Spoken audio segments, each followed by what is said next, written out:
तो दोस्तों हाल ही में ही पाकिस्तान की तरफ से चाइना से अब एक ऐसे हथियार को लेने की तैयारी शुरू कर दी गई है जिसको लेकर पाकिस्तान को ये लगता है कि हम चाइना के इस हथियार की मदद से भारत के defence system, radar station, fuel depot को काफी आसानी से तबाह कर देंगे। चाइना के इस हथियार की हम सच्चाई के बारे में जानेंगे। साथ में इस वीडियो में हम ये भी जानेंगे कि क्या चाइना की तरफ से पाकिस्तान को अपना ये घातक हथियार दिया भी जाएगा या फिर पाकिस्तान की तरफ से केवल हवाबाजी की जा रही है। तो जैसा कि आप सभी जानते ही हैं कि ऑपरेशन सिंदूर के दौरान पाकिस्तान की तरफ से भारत के ऊपर 400 ड्रोनों की मदद से हमला किया गया था, जिनको हमने पूरी तरीके से फेल कर दिया था। साथ में पाकिस्तान की तरफ से फतेह रॉकेट भी भारत के ऊपर दागे गए थे। साथ में इन्होंने बैलिस्टिक मिसाइल की मदद से भी भारत के ऊपर हमला करने की कोशिश की थी और पाकिस्तान की इस बैलिस्टिक मिसाइल को हमने शेरशाह के अंदर अपने MRSAM की मदद से काफी आसानी से मारकर गिरा दिया था।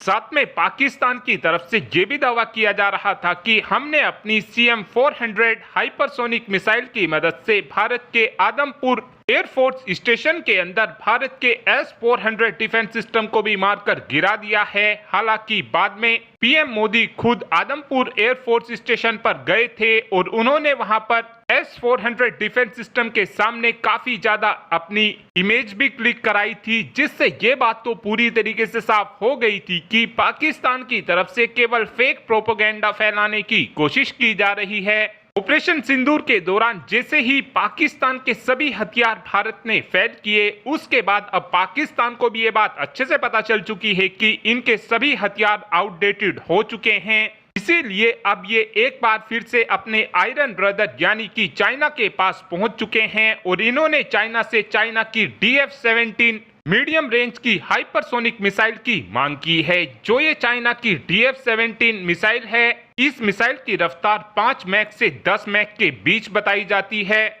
और अब पाकिस्तान की तरफ से प्लान ये किया जा रहा है कि या तो हम चाइना से सीधे ही इस मिसाइल को खरीद लेंगे या फिर कोर डेवलपमेंट का बहाना बनाकर इस मिसाइल के ऊपर अपना ही पेंट कर इस मिसाइल को अपनी मिसाइल बताना शुरू कर देंगे। और ऐसा पाकिस्तान पिछले लंबे समय से करता आया है। इन्होंने JF-17 थंडर फाइटर जेट के ऊपर भी अपना पेंट कर दिया था, जिसके बाद इन्होंने ये बात कहनी शुरू कर दी थी कि JF-17 थंडर हमने ही बनाकर तैयार किया है। जो ये चाइना की DF-17 मिसाइल है, इस मिसाइल की रेंज 1600 किलोमीटर के आसपास है। लेकिन आपको ये बात जानकर काफी ज्यादा हैरानी होगी कि आज तक भी चाइना हाइपरसोनिक मिसाइल की टेक्नोलॉजी को डेवलप पूरी तरीके से नहीं कर पाया है। इस समय दुनिया में केवल रशिया ही वो देश है जिसके पास प्रॉपर हाइपरसोनिक मिसाइलें मौजूद हैं। चाइना ने जब अपनी हाइपरसोनिक मिसाइल का परीक्षण किया था, उस समय इनकी हाइपरसोनिक मिसाइल अपने टारगेट से 50 किलोमीटर दूर जाकर गिरी थी।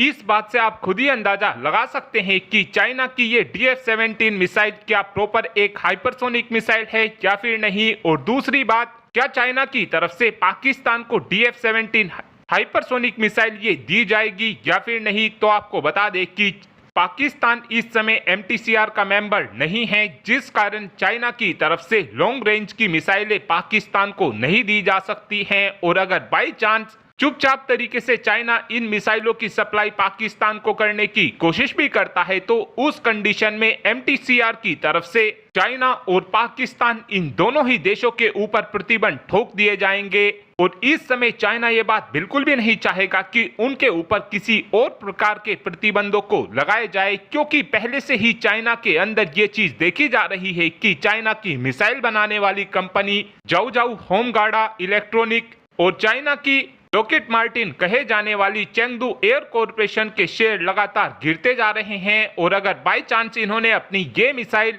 पाकिस्तान के हाथों में दे दी, तो उस कंडीशन में ये देखने को मिलेगा कि चाइना की कंपनी पूरी तरीके से निमट ही जाएंगी।